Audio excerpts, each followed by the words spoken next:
Ya, permintaan Bapak Presiden itu minta supaya nanti akan datang itu biaya jemaah haji itu lebih diturunkan lagi, dan itu kita terlalu berusaha.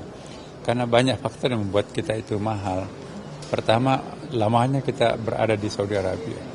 Satu hari itu bisa menghabiskan dana berapa, itu bisa sampai 50 miliaran. Jadi kalau kita bisa menghemat 5 hari, 5 kali 4, 20 ya. Berapa itu? 4 kali 5, 200 miliar ya kan. Nah itu belum lagi yang lain. Jadi saya kira teknologi itu juga akan mempermurah. Nah ini pun juga kalau kita lihat bandingkan dengan tahun-tahun yang lalu, ini sudah jauh lebih murah ya kan. Setiap jemaah haji itu berkurang sekitar 4 juta rupiah. Nah 4 juta ini kan lumayan itu. Di samping itu juga dalam kondisi pajak di Saudi Arabia meningkat, dan dalam kondisi nilai jual atau apalagi dolar kita sekarang ini kan kuat ya, tapi tetap jamaah itu diperhitungkan seperti apa adanya ya. Dan dengan demikian kalau kita mau berekspektasi, mau berpikiran logik, maka seharusnya jamaah haji tahun ini bayar mahal. Apalagi kan bantuan BPKH itu berkurang ya kan. Kenapa kok bisa bayarnya lebih murah? Itu karena kita melakukan penghematan di berbagai tempat. Ya, saya kira gitu. Ke depan celahnya apa yang komponen yang dikurangi lagi supaya bisa turun lagi? Nah, komponen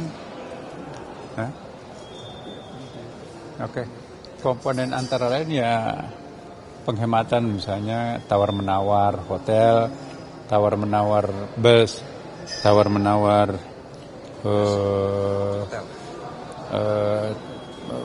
ya termasuk pesawat juga kita bisa negosiasi.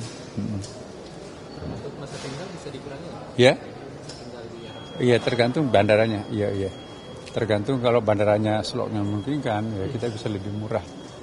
Ya, kan yang membuat kita lama itu sebetulnya bukan karena pinginnya orang Indonesia lama-lama di sana ya, tapi karena begitu padatnya pesawat ya menjemput seluruh dunia ya. Sementara bandara yang paling besar di dunia itu kan adalah Saudi Arabia.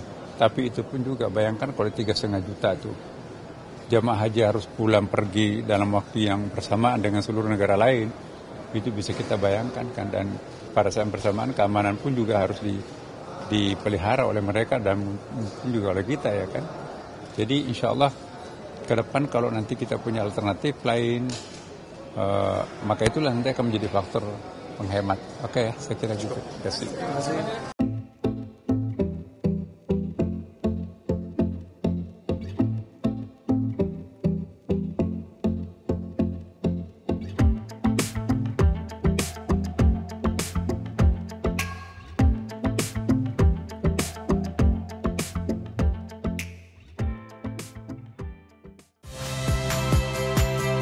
Saya Magister Tarigan.